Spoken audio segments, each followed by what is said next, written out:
qisadu waxay ku saabsan tahay saxaabi ka mid ah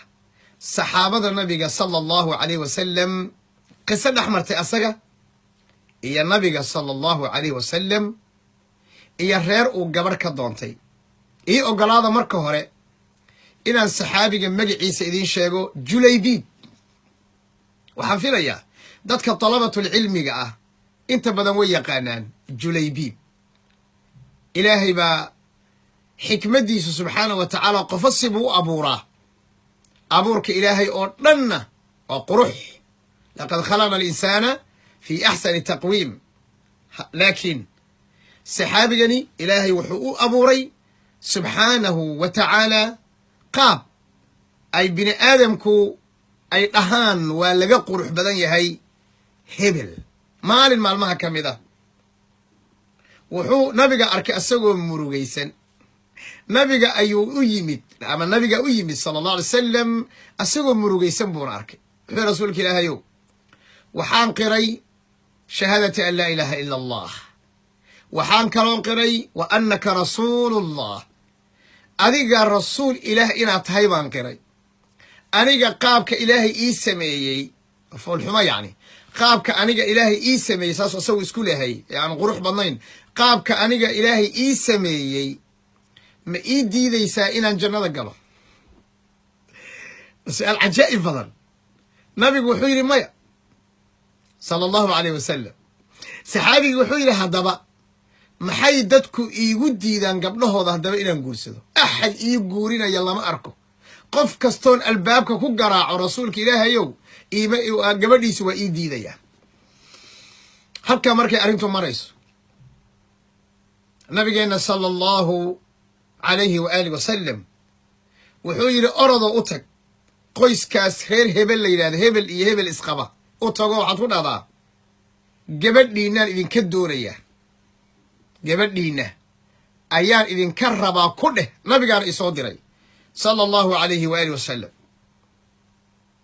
kadibna saxaabigii waa soo baxay qoyskiibuu u yimid wuxuu yidhi gabadhiinaan idinka doonayaayoo nabiga isoo diray ninkuu ku hormaray oo ninkiiba wuxuu yidhi marxaban bik wuxuu u qaatay qofka raba gabadha inuu nabiga yahay sala allahu calayhi waaalih wasalam markuu arkay ogaaday oo dareemay inuu u qaatay cidda gabadha rabta inay nebi moxamed tahay sal ly salam julaybiibna lasoo dirsaday ka rasuul ahaan ayuu yidhi maya u kaadi cidda gabadha rabta nabiga ma aha sala allahu aleyh wasalam hee cidda gabadha rabta waa anigee loo raba gabadha ma adigoo julaybiiba haa anigoo julaybiiba wuxuu yidhi bal hadda isug aan hooyadeed la soo tashade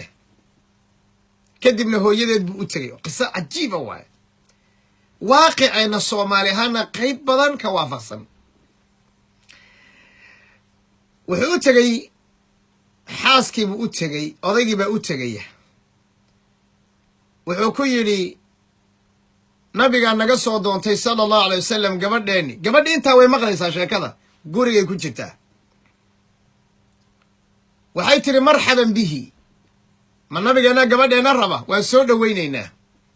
markaasuu aabbihiina yidhi cidda gabadha rabta nabiga ma aha sala allahu aleyh wasalam hee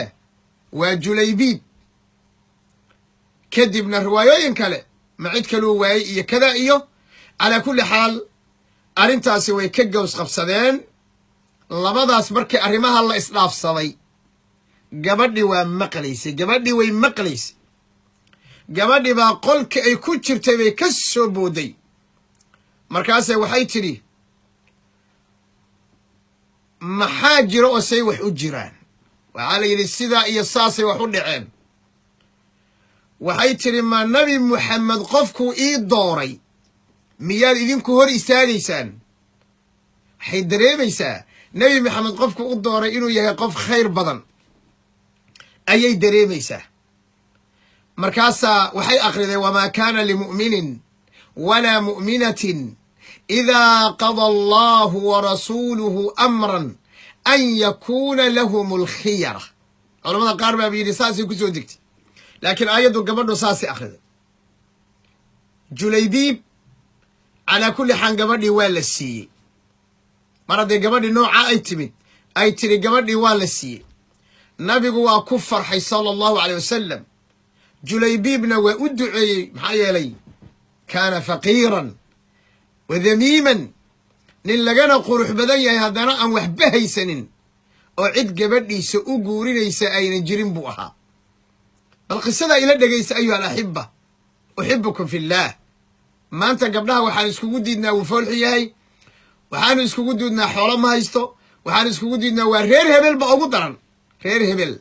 أيا أقودران إيا طبقات كدتكو إلى إسكالا سريسيان قصة مركا وقصة عجيب وهي بدنا وحان ربا إنا كسو أروريو ونكسو قبقبيو جليبيب أو ديارسان قبل إنو لستان الدونية سوق جوجو أو وحقدانية أيا وحوم مغليا خيل الله ركبي جهادك أحد أيا الإعلامية إلا آذو كدنا وحسني ورم الجهاد كالآداه مسا قبلنا قصتاه نبينا صلى الله عليه وسلم وو أوغا هادو سعد أسو استاغو إنو سر أوغلانينين أو نبينا هوري وحويري نينك قوري أو قبيكيهي أو سقف كسارانيا إيا قفك أي قباري أدونان تاي من نيوسان الراعن wuu isqariyo wuu isduuduubay dagaalkiibuu dhinac ka galay markuu dagaalkii Uxud dhammaaday ayaa la yidhi yu nabigu sal ly slam yaa maqan yaa dhintay yaa la dilay hebel iyo hebel iyo hebel bal ku laabta hebel iyo hebel iyo hebel anu nin baan tabayaa ayuu nabigu yidhi sala allahu alay wasalam anigu nin baan tabayaa war bal ninkan bal cidda aad magaceeda sheegteen may cid kale ma garanaysaan maya haddaba anu nin baan tabayaa waa maxay julaybiiban ninka julaybiib la yidhaahdo ayaan tabayaa kadibna waa la raadiyey waxay soo heleen asagoo dagaal adag galay 7 nin oo gaaladii la dagaalamaysa Quraysh ay dilay kadibna ay dileen nabigu sallallahu alayhi wasallam intuu istaagay wuxuu yiri qatala 7 thumma qataluhu hada minni wa ana minhu tadabuu dilay kadibna way dileen kani julaybiib anigu iga mid yahay aniguna asaga ayaan kamid ah kadibna nabigu sallallahu alayhi wasallam asaga ayaa gacmihiisa shariifada qiimaha badan ayuu nabigu ku qaaday sallallahu alayhi wa sallam illa la galiya lahdigi iyo qabrigi la galiyay ayuha alahibatu fillah uhibbukum fillah qisada maxad ka fahamteen arju inuu qof walba qisadaasi macaanida ay xumbaarsan tahay in uu dhuuxo intaanu kaga kulmayno xalaqada shanaad وحد كيتجا أستودعكم الله وأحبكم في الله والسلام عليكم ورحمة الله وبركاته.